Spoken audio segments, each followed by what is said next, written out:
Després de la Guerra Civil Espanyola, que acabava l'any 1939, molts dels preveres que en aquell moment estaven al capdavant de la seu tarragonina eren hereus i protagonistes d'una comunitat cristiana que des de finals del segle XIX havia connectat amb els aires renovadors provinents d'Europa.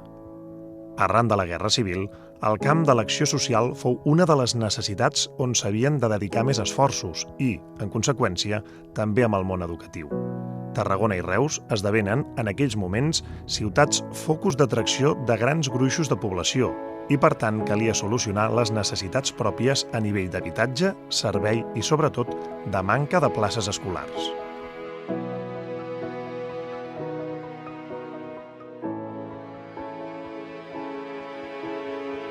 L'Església Arxidiocesana estava presidida per l'arquebisbe Dr. Benjamín de Arriba i Castro, que va posar com a eix del seu pontificat un programa d'acció social marcat pel patronatge de Sant Pau Apòstol que esdevenia una mena d'intercessor alhora que hi reivindicava les arrels apostòliques de l'Església de Tarragona i l'esperit missioner i de servei.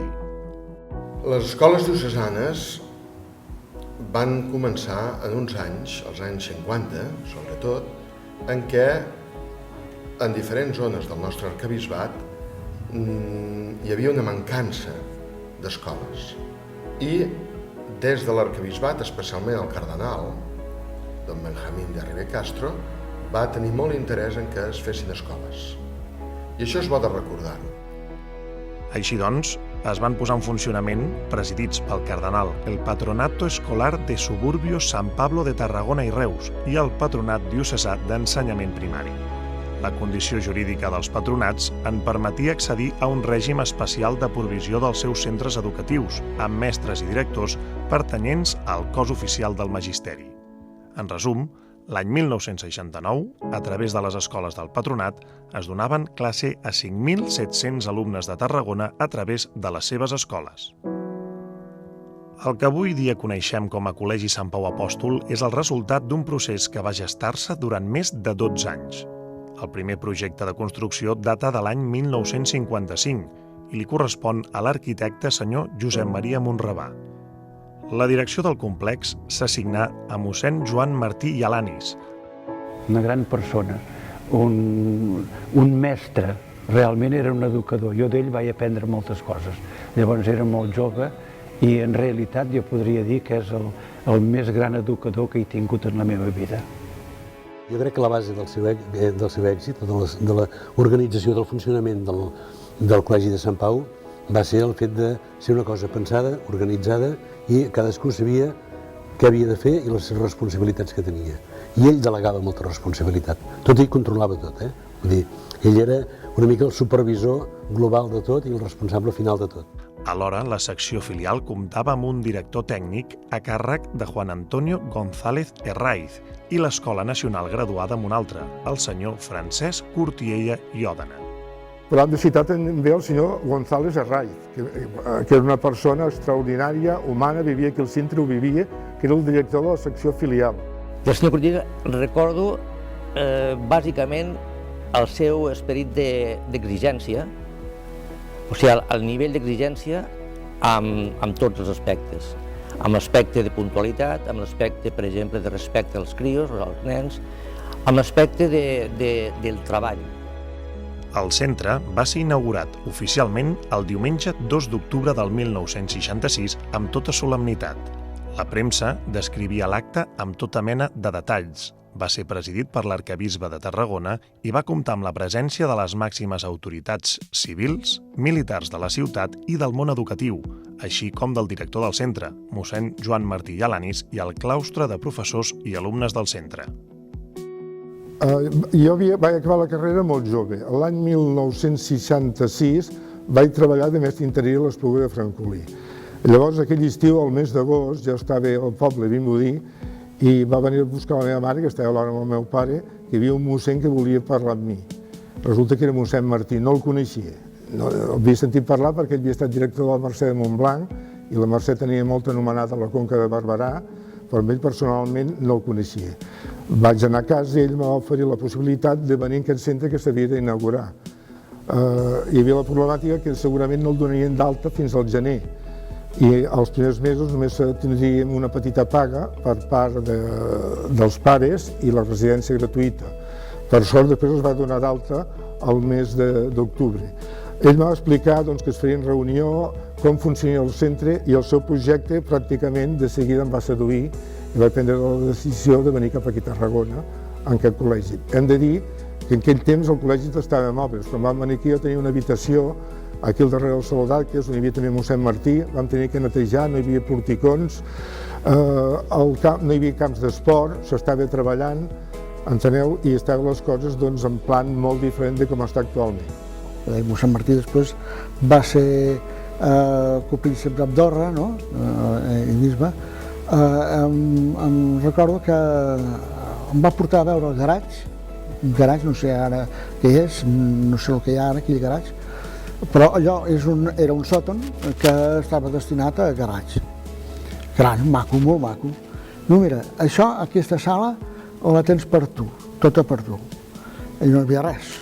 Tu fas el disseny de com vols posar tot el mobiliari, com vols organitzar les classes, com vols que treballin els alumnes, i ja està. Em va deixar tota una aula gran que fes el projecte perquè poguessin treballar i així ho va ser.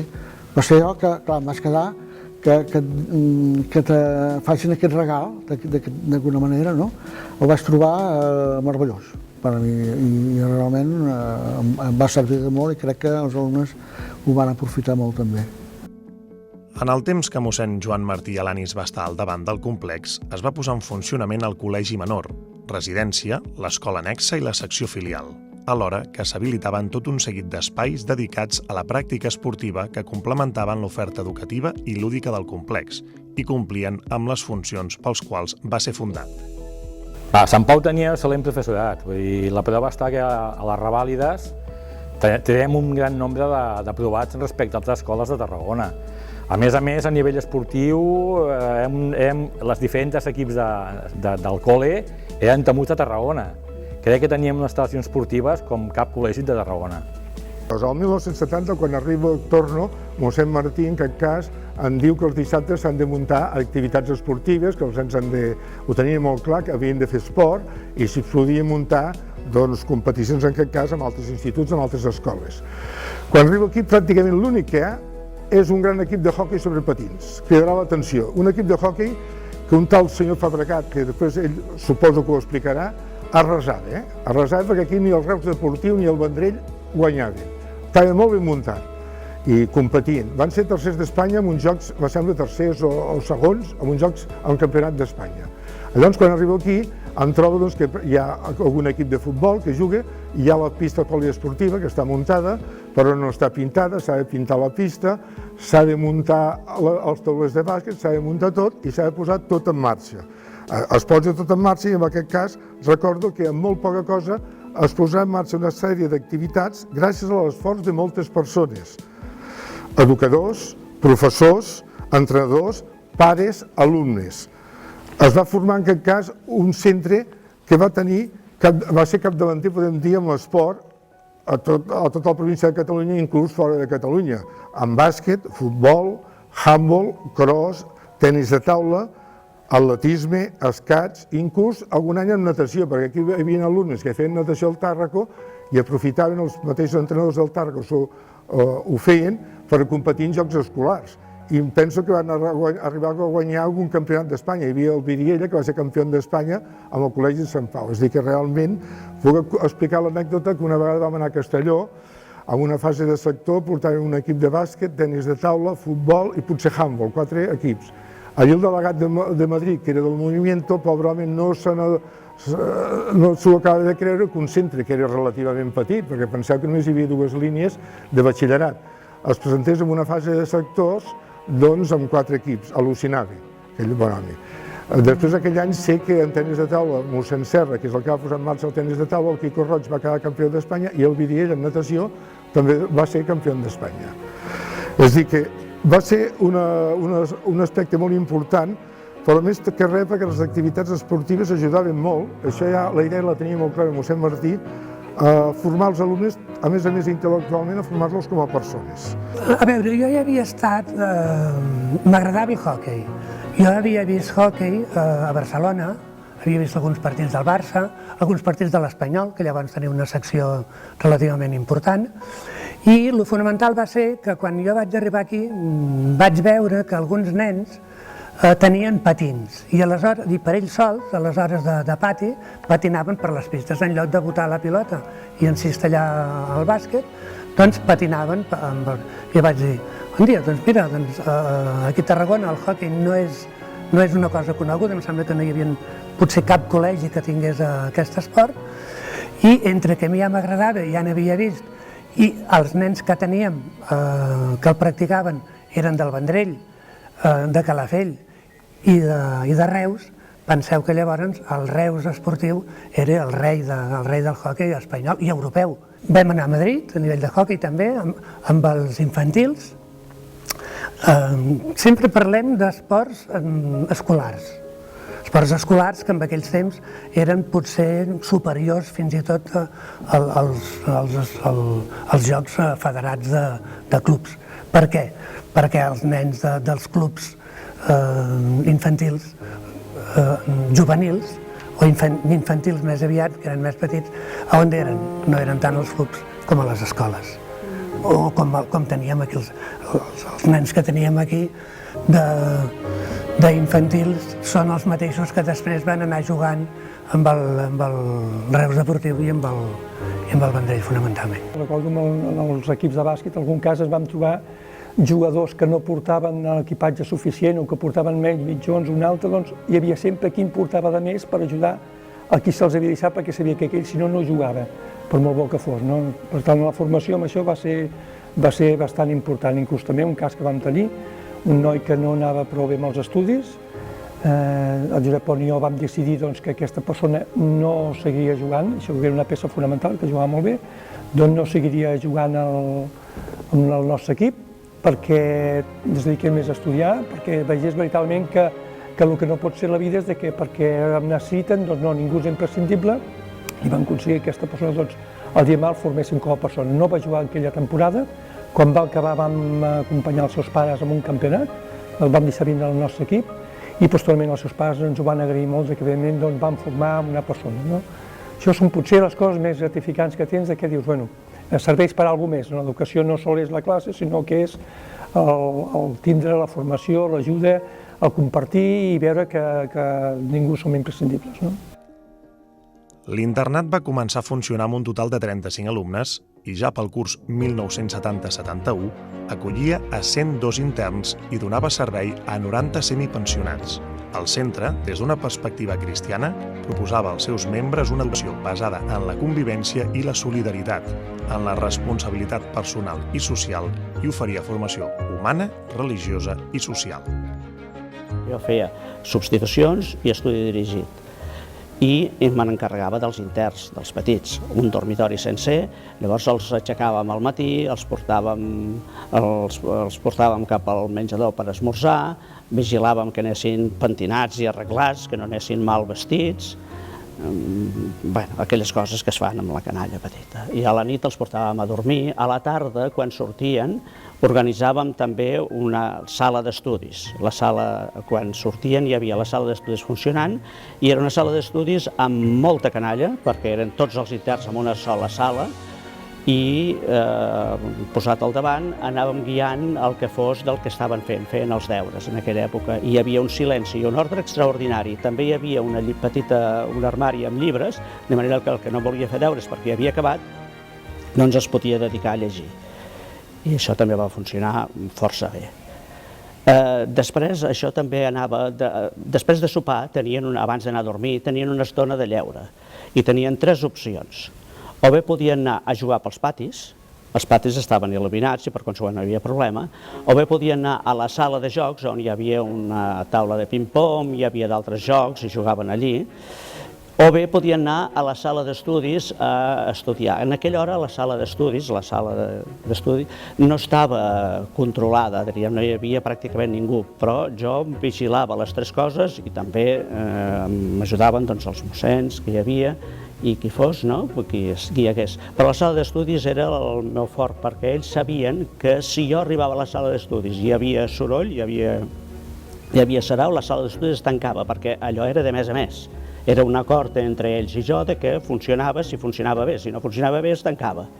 De manera que quan veien que jo arribava a cavall, tothom callat i tothom estudiant, però normalment ja era així, tothom callat. Si algú parlava el feien fora ells mateixos el feien fora. Vés a jugar al pati, home, no enredis que ens la tancaran, perquè l'havia tancat més d'una vegada, allò de tancar-la, soroll, fora, tots fora, tancada. I llavors, clar, el dia següent arribava, no tenia els deures fets i, clar, tenien tot un problema. Perquè no passés això, ells mateixos es preocupaven de tenir ordre.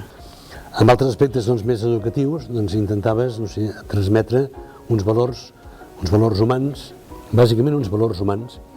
En aquest sentit també, era un col·legi religiós, però era un col·legi, diríem, d'una mentalitat oberta. Almenys preteníem que fos d'una mentalitat oberta en la que ningú se sentís marginat pel fet de pensar d'una manera o d'una altra.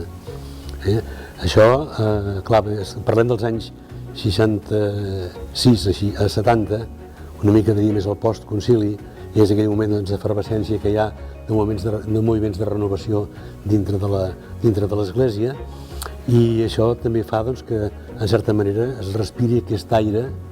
Nosaltres ens vam treure la sotana de seguida i jugàvem a futbol amb els nanos i els preníem a fer un vermut a Salou si convenia els interns el diumenge.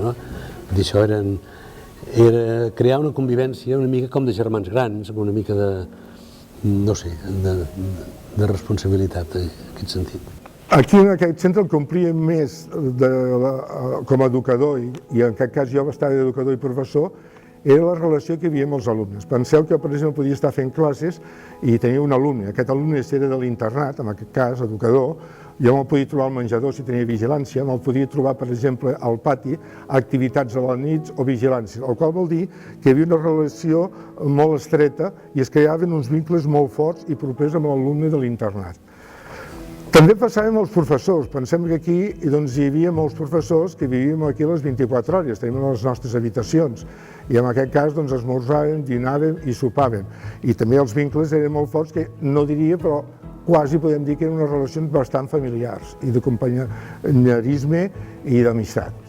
Una en un lloc i una en un altre. I el primer any recordo que plorava molt, perquè m'enyorava, tot i que era de dilluns i divendres, portàvem dilluns a primera hora, fins divendres a l'hora que s'acabaven les classes. I recordo que plorava molt, m'enyorava molt. Molt, les nits, al llit, plorava, potser. I això s'encomanava una mica, només que n'hi hagués 3 o 4 que ploressin ja l'havies. I després, a poc m'hi vaig anar fent. Jo m'imagino que abans d'acabar el curs ja era a casa meva. La qüestió és que 6è, 7è i 8è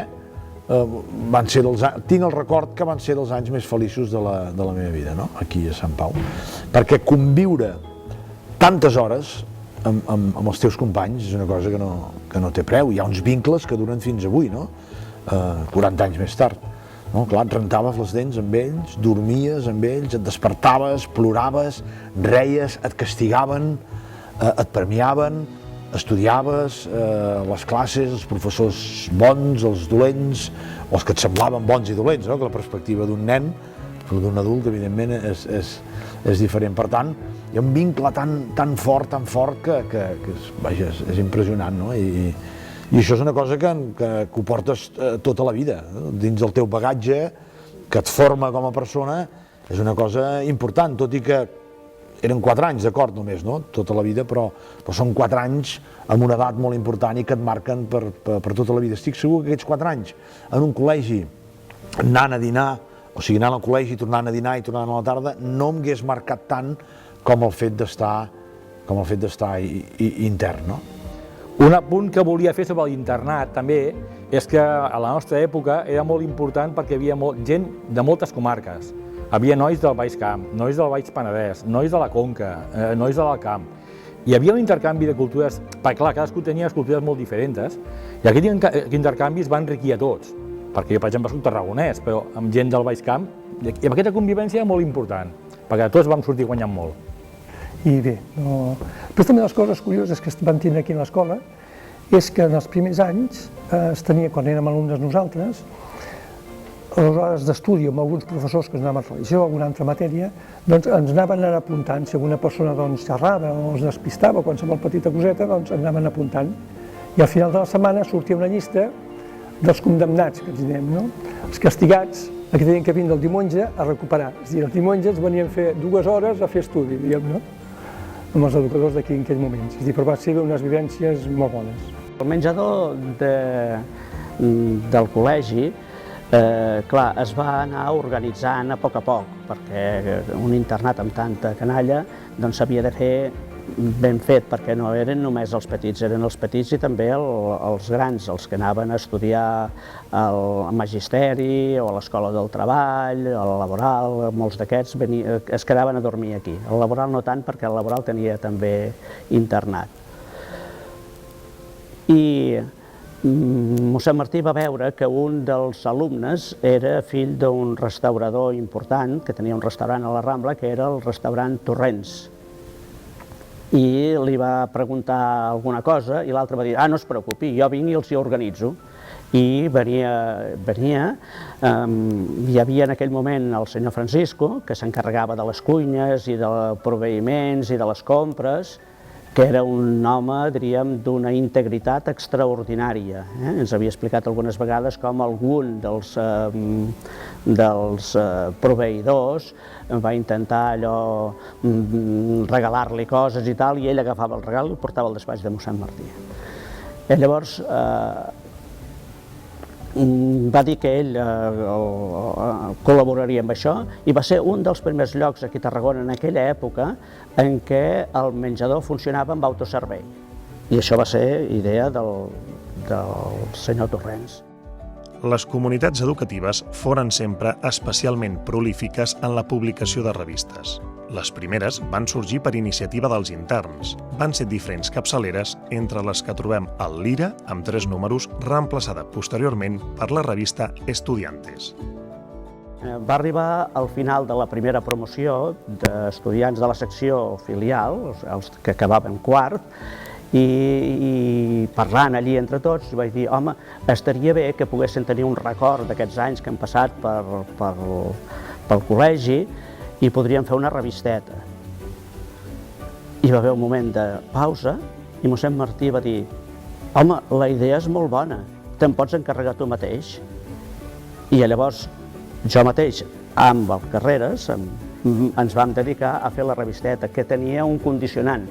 El pressupost era baix, era pocs diners, i per consegüent havíem de fer una cosa que la impremta no ens costés gaire. Com que mossèn Martí havia treballat, abans havia estat al col·legi de la Mercè de Montblanc, va dir, allà hi ha una impremta que ho fan bé i podríem anar amb aquella impremta, i així ho vam fer. De manera que tampoc no volíem que fos una revista d'aquestes institucional, no.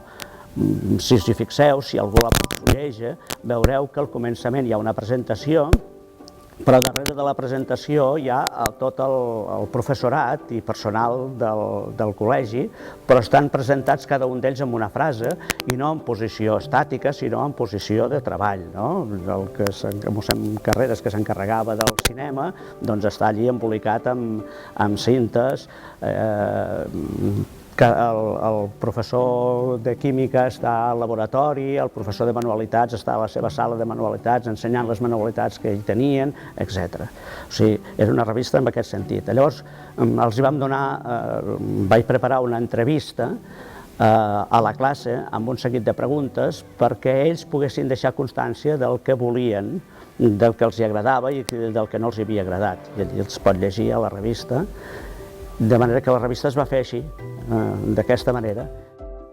Des d'una perspectiva cristiana, el perfil literanà de l'escola s'anava dibuixant molt clarament des dels seus inicis, essent pioners en iniciatives que afavorien la convivència i la companyonia, així com el coneixement de l'entorn i de la societat, com ho demostren la formació del grup excursionista Sant Pau i els serveis de colònies, que varen iniciar alguns mestres i educadors del centre. Normalment, en aquella època, al cap de setmana, els alumnes interns marxaven cap a casa seva, normalment, però n'hi havia sempre un grupet que es quedaven aquí. A banda d'això, sempre es creen dintre dels d'aquests grups, diferents grupets.